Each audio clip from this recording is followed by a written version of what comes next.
राधे राधे दोस्तों, आइए सुनते हैं श्रीमद् भागवत गीता का 14वां अध्याय। भगवान बोले, जिसको जानकर सब के सब मननशील मनुष्य परम सिद्धि को प्राप्त हो गए हैं। संपूर्ण ज्ञानों में उस उत्तम और परम ज्ञान को मैं फिर कहूँगा। उस ज्ञान की और क्या महिमा है भगवान। उस ज्ञान का आश्रय लेकर जो मनुष्य मेरी सधर्मता को प्राप्त हो गए हैं, अर्थात मेरे समान हो गए हैं, वे महासर्ग में भी पैदा नहीं होते और महाप्रलय में भी व्यथित नहीं होते। महासर्ग में प्राणी कैसे पैदा होते हैं? हे भारत, मेरी मूल प्रकृति तो उत्पत्ति स्थान है और मैं उसमें जीव चेतन रूप गर्भ स्थापन करता हूँ, जिससे संपूर्ण प्राणी पैदा होते हैं। अतः हे कौन्ते, अलग अलग योनियों में जितनी भी प्राणी पैदा होते हैं, उन सब की उत्पत्ति में माता के स्थान पर मेरी मूल प्रकृति है और बीज स्थापन करने में पिता के स्थान पर मैं हूँ। आप सब जीवों के पिता हैं, तो फिर वे जीव बंधन में क्यों पड़ जाते हैं? हे महाभागो, सत्य, रज और तम, ये तीनों गुण पैदा तो प्रकृति से होते हैं, पर इसका संग करने से ये अविनाशी देही को देह में बांध देते हैं। सतगुणों का क्या स्वरूप है और देही के देह में कैसे बंधता है भगवान? हे निष्पाप अर्जुन, उन तीनों गुणों में सत्गुण स्वरूप से तो निर्मल होने के कारण प्रकाशक और निर्विकार है, पर वह सुख और ज्ञान की आसक्ति से देही को देह में बांध देता है। रजोगुण का क्या स्वरूप है और वह देही को कैसे बांधता है? हे कुंती नंदन, तृष्णा और आसक्ति को पैदा करने वाले रजोगुण को तो राग स्वरूप समझ, वह कर्मों की आसक्ति से देही को देह में बांधता है। तमोगुण का क्या स्वरूप है और वह देही को कैसे बांधता है? हे भरतवंशी अर्जुन, तमोगुण अज्ञान से उत्पन्न होता है और संपूर्ण प्राणियों को मोहित करने वाला है। वह प्रमाद, आलस और निद्रा के द्वारा देही को देह में बांधता है। बांधने से पहले तीनों गुण क्या करते हैं भगवान? हे भारत, सतगुण तो सुख में लगाकर मनुष्य पर अपना अधिकार जमाता है। रजोगुण कर्म में लगाकर मनुष्य पर अपना अधिकार जमाता है और तमोगुण ज्ञान को ढककर तथा प्रमाद में लगाकर मनुष्य पर अपना अधिकार जमाता है। तीनों गुणों में से एक एक गुण मनुष्य पर अपना अधिकार कैसे जमाता है भगवान?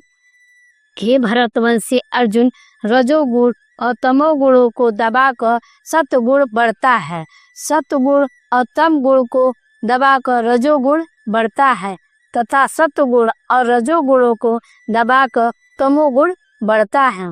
बढ़े हुए सद्गुण के क्या लक्षण होते हैं? जब इस मनुष्य शरीर में संपूर्ण इंद्रियों और अंतःकरण में स्वच्छता और जानने की शक्ति विकसित होती है, तब जानना चाहिए कि सत्वगुण बढ़ा है। बढ़े हुए रजोगुण के क्या लक्षण होते हैं भगवान? हे भरतवंश में श्रेष्ठ अर्जुन, जब अंतःकरण में धन आदि का लोभ, क्रिया करने की प्रवृत्ति, भोग और संग्रह के उद्देश्य से नए नए कर्मों का आरंभ करना, अशांति, स्प्रिया आदि वृत्तियां बढ़ती हैं, तब जानना चाहिए कि रजोगुण बढ़ा है। बढ़े हुए तम गुण के क्या लक्षण होते हैं? हे कुरुनंदन, जब इंद्रियों और अंतःकरण में स्वच्छता, समझने की शक्ति नहीं रहती है, किसी कार्य को करने का मन नहीं करता है, मनुष्य करने लायक काम को नहीं करता तथा न करने लायक काम में लग जाता है, अंतःकरण में मोह छाया रहता है, तब ऐसी वृत्तियां बढ़ने पर समझना चाहिए कि तमोगुण बढ़ा है। गुणों के तत्कालिक बढ़ने पर यदि कोई मनुष्य मर जाए तो उसकी क्या गति होती है? सतगुण बढ़ने पर मरने वाला मनुष्य पूर्ण आत्माओं द्वारा प्राप्त करने योग्य निर्मल उत्तम लोक में जाता है। रजोगुणों के बढ़ने पर मरने वाला मनुष्य योनि में जन्म लेता है और तमोगुण के बढ़ने पर मरने वाला पशु पक्षी आदि मूढ़ योनियों में जन्म लेता है। इन गुणों से ऐसी गतियां क्यों होती है भगवान? कारण कि गुणों की वृत्तियां जैसी होती हैं वैसे ही कर्म होते हैं। इसलिए सात्विक कर्म का फल निर्मल होता है, राजस कर्म का फल दुख होता है और तामस कर्म का फल अज्ञान मूढ़ता होता है। तात्पर्य है कि जैसे सात्विक आदि गुणों की वृत्तियां का फल होता है, ऐसे ही सात्विक आदि कर्मों का भी फल होता है। वृत्तियों और कर्मों के मूल में क्या है? तीनों गुण हैं। सतगुण से ज्ञान पैदा होता है, रजोगुण से लोभ पैदा होता है और तमोगुण से प्रमाद, मोह तथा अज्ञान पैदा होता है। इन तीनों गुणों में स्थित रहने वालों की क्या गति होती है भगवान?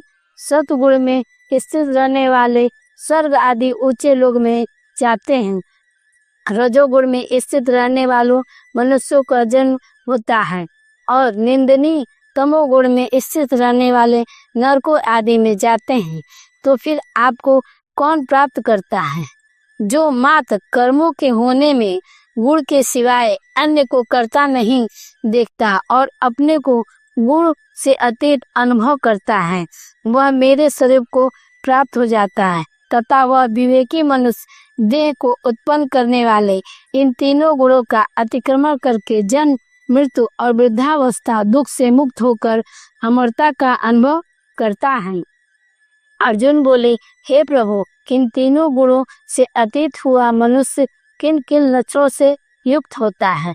भगवान बोले, हे पांडव, सतगुण की प्रकाश, रजोगुण की प्रवृत्ति और तमोगुण की मोह, इन तीन वृत्तियों के आने पर वह इनसे दोष नहीं करता और इनके न आने पर इनकी इच्छा नहीं करता।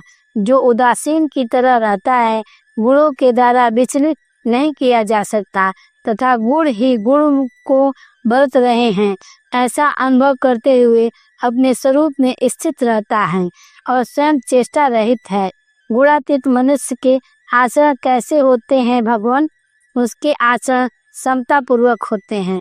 जो धैर्यवान मनुष्य अपने स्वरूप में निरंतर स्थित रहता है तथा सुख दुख में, मिट्टी के ढेले, पत्थर और स्वर्ण में, इंद्रियों आदि के प्रिय अप्रिय में, नाम की निंदा स्तुति में, शरीर के मान अपमान में, शत्रु मित्र के पक्ष में सम रहता है और जो कामना आसक्ति को लेकर कोई नया कर्म आरंभ नहीं करता, वह गुणातीत कहा जाता है। गुणातीत होने का उपाय क्या है?